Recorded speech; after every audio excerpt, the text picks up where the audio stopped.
Halo anak kelas 7, salam olahraga. Iya, ini untuk anak kelas 7 SMP. Bapak akan menyampaikan materi pembelajarannya. Tapi sebelum Bapak sampaikan, apakah keadaan kelas 7 sehat-sehat semuanya?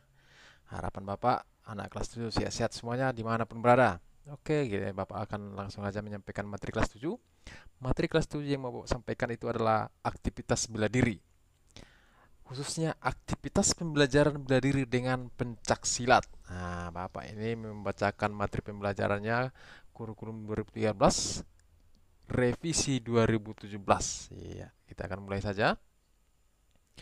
Pencak silat merupakan olahraga bela diri asli Indonesia. Dapat dimainkan secara perorangan, berpasangan maupun beregu. Untuk menguasai bela diri pencak silat diperlukan penguasaan teknik dasar pencak silat. Iya, ini sini katanya teknik dasar ya anak kelas 7 ya. Oke, Bapak lanjutkan. Pencak silat sudah masuk ataupun sudah dikenal di Indonesia sejak abad ke-7 dan merupakan hasil budaya bangsa Indonesia sendiri, khususnya rumpun Melayu. Pada tanggal 18 Mei 1948 dibentuklah IPSSI atau kepanjangannya Ikatan Pencak Silat Seluruh Indonesia di Surakarta. Kemudian pada tahun 1950 diubah menjadi IPSI, Ikatan Pencak Silat Indonesia. Secara resmi, pencak silat mulai dipertandingkan pada PON ke-8 tahun 1973 di Jakarta. Oke, sifat yang harus ditanamkan dalam diri pesilat. Nah, ini dia ya. Bagi seorang yang mau latihan karate ya, harus ada ditanamkan seperti ini ya. Bapak akan bacakan. Harus mempergunakan kepandaiannya untuk menolong orang lain. Nah, ini dia untuk menolong. Bukan pamer-pamer ya. Tidak boleh menonjolkan diri atau sombong. Terlebih-lebih sewenang-wenang. Nah, ini dia saya Bapak bilang tadi ya. Agak-agak disombongkan sedikit itu tidak boleh. Yang berikutnya, tidak boleh mencari musuh atau mempunyai musuh. Nah, berarti harus rendah hati ini ceritanya anak kelas 7 ya. Oke, yang berikutnya, tidak boleh menyerang terlebih dahulu. Bahkan harus menghindari bentrokan atau perselisihan dari kemungkinan adanya kesalahpahaman. Nah, ini dia mungkin anak-anak kelas 7 ya. Bagi yang masuk uh, pencak silat mungkin perguruan pencak silat ya. Jangan terlalu sombong ya. Oke, di sini akan Bapak bacakan fungsi pencak silat ya. Sini ada beberapa fungsinya. Sini akan Bapak sampaikan sama anak kelas 7 ya. Perhatikan bagus-bagus anak kelas 7. A. Fungsi pencak silat untuk seni. Pencak silat jika dilihat dari sudut pandang seni harus memiliki keselarasan dan juga keseimbangan antara wirama, wirasa, dan wiraga atau keserasian irama, penyajian teknik, dan penghayatan. Itu dia ya. Oke, yang B. Fungsi pencak silat untuk bela diri. Fungsi pencak silat untuk bela diri adalah sesuai dengan ciri-ciri umum pencak silat Indonesia. Nah, itu ini dia ciri-ciri pencak silat Indonesia ini akan Bapak sebutkan ini. Yang pertama, pencak silat menggunakan semua bagian anggota tubuh dari ujung jari tangan. Oke, yang kedua, pencak silat bisa dilakukan dengan tangan kosong dan juga menggunakan senjata. Nah, itu dia fungsi pencak silat ya anak kelas 7 ya. Oke, yang C ini udah Bapak sampaikan ini. Fungsi pencak silat untuk pendidikan. Hasil akhir dari pengajaran pencak silat adalah kemampuan, keterampilan, dan juga kemantapan dalam usaha mempertahankan dan membela diri terhadap semua ancaman, bahaya, baik yang berasal dari dalam maupun dari luar, serta untuk menjamin keselarasan dengan alam sekitarnya. Itu dia. Sini akan Bapak sampaikan sama anak kelas 7 ya. Teknik dasar pencak silat itu yang pertama adalah pukulan. Pengertian pukulan pada pencak silat yaitu berbagai macam teknik serangan yang dilakukan dengan memakai tangan kosong sebagai komponennya. Yang pertama adalah pukulan depan. Nah, seperti gambar ini ya. Sudah buat di sini gambarnya. Pukulan depan. Pukulan yang mana pukulan tersebut dilakukan dengan arah lintasan lurus ke depan. Seperti gambar di sini ya. Yang ini ya, anak kelas 7 ya. Yang kedua, pukulan sangkal atau bandul. Pukulan yang mana pukulan tersebut dilakukan dengan posisi tangan ditekuk 90 derajat. Ini dia. Yang ketiga, pukulan samping. Pukulan samping berkenaan dari teknik pukulan samping ini yaitu punggung tangan. Adapun arah lintasannya yaitu dari samping dalam tubuh pesilat menuju ke arah luar tubuh pesilat. Itu dia. Oke, anak kelas 7. Yang kedua, tendangan. Di sini sudah bapak buat gambarnya anak kelas 7 ya. Teknik dan taktik serangan yang dipakai dalam jarak jangkau jauh dan sedang, yaitu tendangan. Yang mana tendangan memakai tungkai sebagai komponen penyerang. Nah, di sini ada 3 tendangan ya, sudah bapak buat gambarnya ya. Tendangan lurus. Tendangan yang dilaksanakan dengan arah lintasan lurus ke depan. Ini dia. Tendangan sabit. Tendangan yang dilakukan dengan arah lintasan dari samping melengkung seperti sabit atau arit. Nah, itu dia. Tendangan T. Tendangan yang dilaksanakan dengan posisi dari tubuh menyamping dan lintasan tendangan lurus ke samping. Nah, ini sudah buat di sini gambarnya ya. Oke, yang berikutnya tendangan jejak. Nah, tendangan yang dilakukan dengan posisi dari tubuh tegak dan arah lintasan lurus ke depan. Perkenaan pada tendangan jejak yaitu tumit. Seperti gambar yang ini ya. Tendangan belakang. Tendangan yang dilaksanakan dengan cara terlebih dahulu memutar tubuh dan sikap tubuh membelakangi lawan. Seperti gambar yang ini dia, yang di tengah-tengah. Tendangan gajul. Perkenaan tendangan gajul yaitu pada tumit. Sedangkan arah lintasannya yaitu dari arah atas ke bawah. Ini dia. Oke, anak kelas 7. Oke, kita lanjutkan. Yang ketiga, tangkapan. Yang dimaksudnya tangkapan dalam pencak silat yaitu teknik dan taktik serangan pada jarak dekat yang sedang yang dilakukan dengan cara menangkap salah satu komponen tubuh lawan dan selanjutnya dilakukan bantingan, jatuhan, dan kuncian. Itu dia. Yang keempat, jatuhan.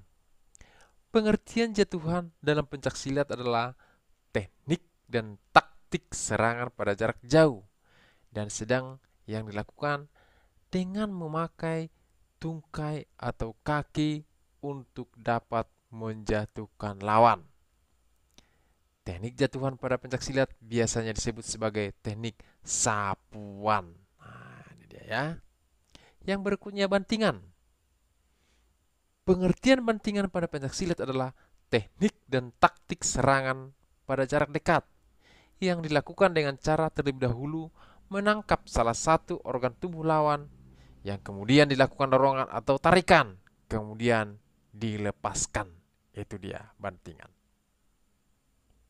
Di sini ada Bapak buat aturan pencak silat ya, di mana selalu ada aturan itu. Di sekolah juga ada aturan, di rumah juga ada aturan. Di sini juga ada aturannya. Itu kayak yang pertama akan Bapak sampaikan.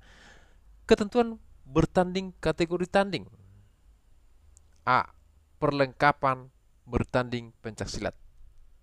Yang pertama itu pakaian. Pakaian digunakan seorang pesilat adalah memakai pakaian pencak silat model standar warna hitam sabuk putih. Itu dia. Oke, yang berikutnya. Perlindungan badan dengan ketentuan sebagai berikut. Kualitasnya standar. Standar pesilat. Warna hitam. Terdapat 4 macam ukuran. Ekstra besar, besar, sedang, dan kecil. Sabuk atau bengkung merah dan biru untuk pesilat. Sebagai tanda pengenal suku sebagai tanda pengenal sudut. Satu gelanggang membutuhkan setidaknya 5 buah pelindung dari setiap ukuran. Yang berikutnya, pesilat putra memakai pelindung kemaluan dari plastik. Pelindung sendi atau pelapis ukuran tipis tanpa bagian yang tebal bertujuan yaitu untuk melindungi cedera sesuai dengan fungsinya. Oke, anak kelas 7, kita masuk ke tahap pertandingan. Tahapan pertandingan. Pertandingan pada pencaksilat menggunakan tahapan babak pertandingan, yaitu dengan diawal dari tahapan penyisihan, seperempatan final, semifinal, dan final, tergantung dari jumlah peserta pertandingan yang mengikutinya dan berlaku untuk semua kelas. Itu dia tahapan pertandingannya. Oke, yang berikutnya akan Bapak sampaikan mengenai babak pertandingan dan waktu. Babak dan waktu dalam pertandingan pencaksilat yaitu yang pertama, pertandingan pencaksilat berlangsung dalam 3 babak. Yang kedua, setiap babak terdiri dari 2 menit bersih. Itu dia. Yang ketiga, di antara babak akan diberikan waktu untuk istirahat selama 1 menit. Biar jangan terlalu capek ya, ambil napas dulu. Yang keempat, waktu pada saat wasit menghentikan pertandingan tidak termasuk dalam waktu bertanding. Itu dia, pada saat wasit menghentikannya ya. Yang berikutnya, penghitungan terhadap pesilat yang jatuh oleh sebab serangan yang sah tidak termasuk dalam waktu bertanding. Itu dia. Yang D, pendamping pesilat. Bagi pesilat yang akan melakukan pertandingan harus mempunyai pendamping-pendamping. Khusus untuk kategori tanding didampingi oleh pendamping pesilat sebanyak-banyaknya adalah 2 orang yang betul-betul memahami secara baik semua ketentuan dan peraturan pertandingan pencaksilat. Kenapa harus dampingi anak kelas 3, anak kelas 7?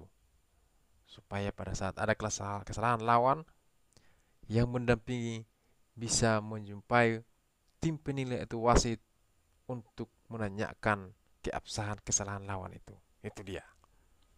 Oke, tata cara dan peraturan pertandingan. Tata cara pertandingan. Tata cara pertandingan pencaksilat meliputi pesilat boleh bertanding sesuai wasit telah memberi isyarat. Kedua pesilat memberi hormat kepada wasit dan kepada ketua pertandingan.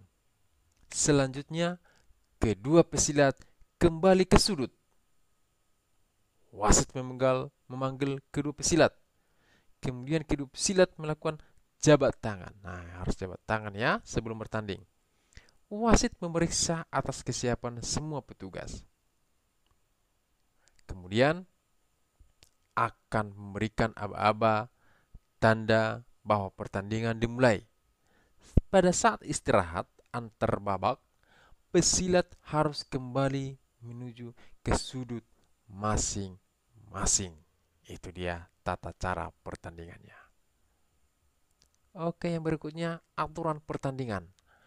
Aturan bertanding dalam pertandingan pencaksilat yaitu posisi pesilat saling berhadapan dengan unsur pembelaan dan serangan sesuai dengan teknik dasar dan mematuhi larangan serta menurut kaidah-kaidah yaitu sikap pasang kuda-kuda, langkah mengukur jarak terhadap lawan, dan koordinasi serangan atau pembelaan serta kembali ke sikap pasang kuda-kuda.